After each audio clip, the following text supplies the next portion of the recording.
سلام تماشاگران شبکه اگرو تک تیجی، با شما من یوسف عزیزов. صحبت امروزه ما به نشست سران اتحادیه اقتصادی اوراسیا بخشیده می شود. چون که از رسانه‌ها به همه ما معلوم است، سران این اتحاد در شهر نورسلطان کشور قزاقستان جمع آمدند و در این نشست رئیس جمهور امام علی رحمان همچون مهمان فخری دعوت شده است. از این نشست چی را انتظار باید شد؟ آیا شرکت راهبری تاجیکستان در نشست اوراسیا قدم اول به داخل شوی به این اتحاد است؟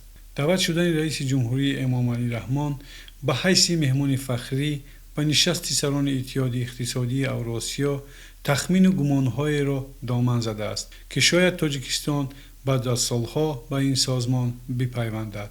اگر شما تا حال به کانال اگرو تک تیجی آبونه نشده باشید، حتما آبونه شوید و لایک ماندن را فراموش نکنید. تاکنون راهبران 5 کشور عضو روسیه، قزاقستان، ارمنستان، بلاروسیه و قرقیزستان در حلقه خودی ها همکاری و برنامه های آینده را بررسی می‌کردند. بار اول است رئیس جمهوری تاجیکستان را که 5 سال باز با وجود تشویق و ترغیب به آستانه این سازمانی با راهبری روسیه قدم نگذاشت دعوت کردند با صحبتشان همراه شود. روز 29 می در شهر نورسلطان پایتخت قزاقستان راهبران 5 کشور بیشتر درباره همگرایی اقتصادی، تجارت، سیاست‌های مشترک مالی و صنعت و رقابت صحبت می‌کنند.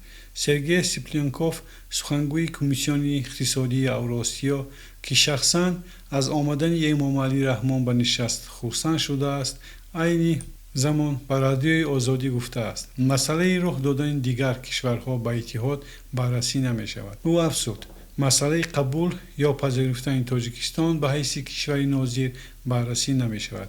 در دستور کار جلسه مسئله قبول اعضای نو و توسعه سازمان نیست. یک منبع در حکومت تاجیکستان هم به رادیوی آزادی گفت موقع کشور نسبت به عضویت در اتحاد اقتصادی اوراسیا تغییر نیافته است و حضور رئیس جمهور در نشست تنها به حیث مهمان است.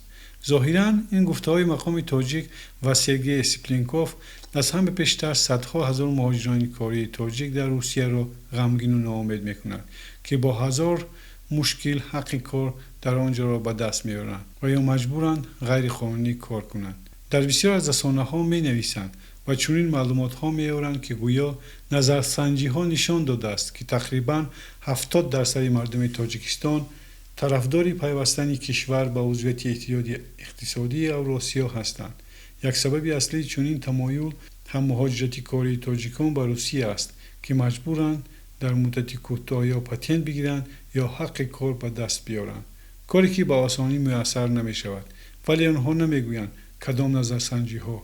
من در کانال خود دو نوع را، یکی تماجن سرویس فایده و ضرر برای تاجیکستان که در آن نرخ باج‌های گمرکی محصولات‌های اولین درجه را در سرحد گمرکی تاجیکستان و اعضایان عضو اتحاد به هم قیاس نمودم.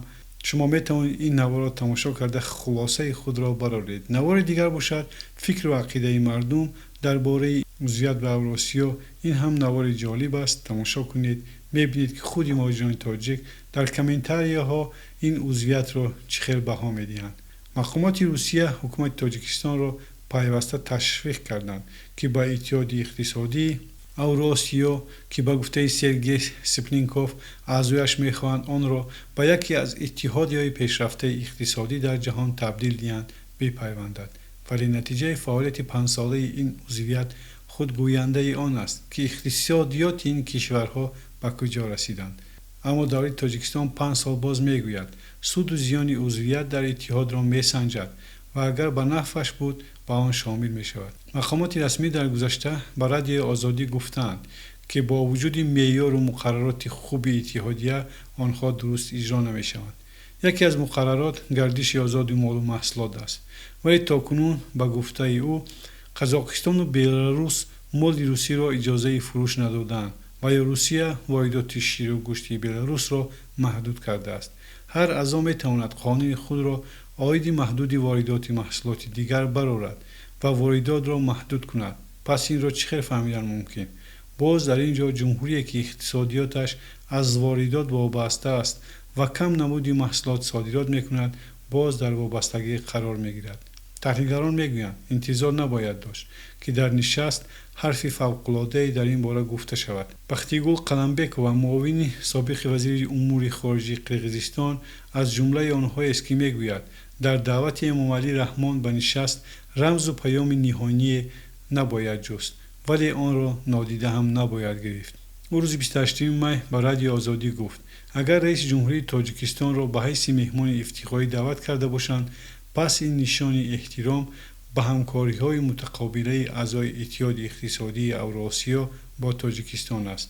و دوم، تاجیکستان از قبیل آن کشورهایی است که فرضاً میتواند عضو اتحاد باشد. این البته تصمیم خود تاجیکستان است، ولی با آن امکان خوبی می‌دهد که در محیط باشد، مشورت کند و در صورت میل عضویت مصاحبه کند. در واقع معاملات اقتصادی تاجیکستان با همسایه‌های نزدیک و دورش به مثل قرقیزستان و قزاقستان و روسیه است. در سال 2018 تجارت بین تاجیکستان با اعضای اتحاد اقتصادی اوراسیا 25% افزوده است. دو مواد اصلی نیاز مردم به خصوص سوزشواری و گندم و آرد تاجیکستان از روسیه و قزاقستان می‌خرد.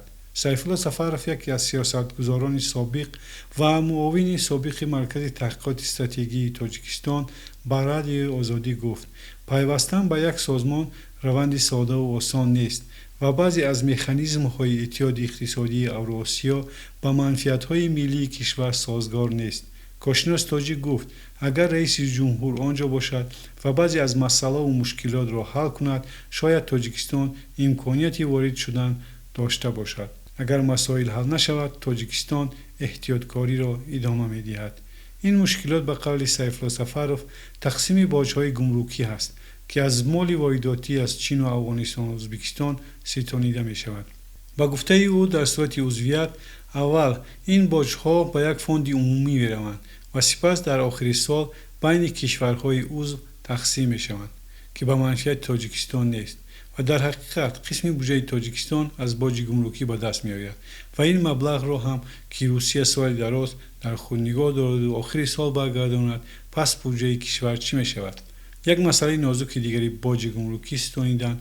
اگر ساده گوییم این فرضاً روسیه خودی حاضر به محصولات‌هایی که در داخل کشورش استحصال می‌شود باج گمرکی بلند جاری کرده است، لیکن محصولات‌ها را در تاجیکستان استحصال نمی‌شوند و تاجیکستان نیز مجبور می‌شود که از تعرفه‌های گمرکی روسیه استفاده برد و نرخ مال در کشور بالا می‌رود. نوار کانال ما را فایده و ضرر تماجی سیوز برای تاجیکستان را تماشا کنید. من همه محصولات‌ها را تعرفه گمرکیشان را به هم قیاس کردم. تاجیکستان نمی‌تواند به رضایت اعضایان اتحاد علل خصوص روسیه به ممانعت از دلخواه کشور مال وارد کند. دیگر مشکلی که به قول او مناسبت با مهاجران تاجیک در روسیه است که باید حل دائمی پیدا کند. در صورت ورود تاجیکستان به اتحاد اقتصادی اوراسیا کافی است که مهاجران کاری تاجیک به روسیه بروند، خود را در ریاست امور داخله ثبت نام کنند و سپس به کار مشغول شوند. برای پتنت و اجازه کار هزار سند جمع نمی‌آورند و روزها سرسان و سرگردان نمی‌شوند. لیکن این طوری که ما فکر میکنیم این مناسبتی ساده نیست و همه شهروندان دلخواه کشور، خواه کارگر خود کشور باشد، خواه مردی کار باشد، حتما انداز خود را میسپارد. مهاجران عضو اتحاد از روی شرطنامه با کارفرما کار میکنند و 13% از درآمد انداز به بودجه روسیه میسپارند. این فکر غلط است که در وقتی وارد شدن به عضو اوراسیا مهاجران ثبت نام میکنند و به انداز چه خیلی که خواهند کار میکنند. سیفالله سفرov میگوید در نظر اول این شرایط پیشنهادی بسیار خوب است، اما اینجا ولی هست. آیا قانون‌های روسیه دیگر نمیشوند؟ بعد اون که ما وارد شدیم دیگر نمیشوند؟ به این سوال کی جواب میدهد؟ ما دیدیم که وقتی مسئله را حل میکنیم قانون نسبت به مهاجران تغییر مییابد. به قول او یک شرط تاجیکستان برای ورود به اتحاد اقتصادی اوراسیا این است: آن امتیازهایی که به مهاجران داده می شود در مدت 10-20 سال دیگر نشود. تاجیکستان غم مهاجران خودش را میخورد، غم منفعت‌های ملی خودش را میخورد و از این سبب وارد نشده ایستاده است و من همچون اقتصاددان فکر میکنم که حق بر جانب سفرov است. مردیکاران اعضایان اتحاد نیز انداز میسپارند و آنها نیز مشکلات زیاد دارند و بسیاری از آنها نیز میگویند که برای آنها پتنت داشتن آسان‌تر است. سفرov دیگر کشورهای عضو اتحاد را مثال آورد که به گفته او از عضویتشان در اتحاد اقتصادی اوراسیا چندان راضی نیستند. الکساندر لوکاشنکو رئیس جمهوری بلاروس باری هم آشکار گفته است که کشورش بعد عضویت در سازمان $10 میلیارد از دست داده است. روسیه از سال 2014 زمان تأسیس اتحاد اقتصادی اوراسیا تاجیکستان را برای پیوستن به آن تشویق میکند. این اتحاد که نخست سه کشور روسیه، بلاروسیا و قزاقستان را در بر میگرفت، سال 2015 با پیوستن ارمنستان و قرقیزستان قلمروش را وسیع‌تر نمود. هدف از آن تأسیس دادن یک بازار بزرگ اقتصادی است که نه کمتر از 300 میلیون نفر اهالی داشته باشد و پایبند روسیه بماند. عامل دیگر نیز وجود دارد. ممکن است که در انتخابات آینده در روسیه دیگر قواها به سر قدرت بیایند و سیاست خود را با دید دیگر پیش برند. پس باز تقدیر کشورهای عضو چی می شود کسی نمیداند، ولی تاریخ تکرار شدنش ممکن است. حکومت مملکت همه طرفهای مسئله مذکور را خوب درک میکند و این است که تا حال میخواهد انیق سود و زیان این عضویت را برای کشور آموزد و معلوم نماید و باید انتظار شد. وقت خودداوری خوب است. استقلالیت برای ما عزیزتر است. در آخر به کانال یک را تخت تیجی آبونه شدن و لایک ماندن را فراموش نکنید. با ما باشید.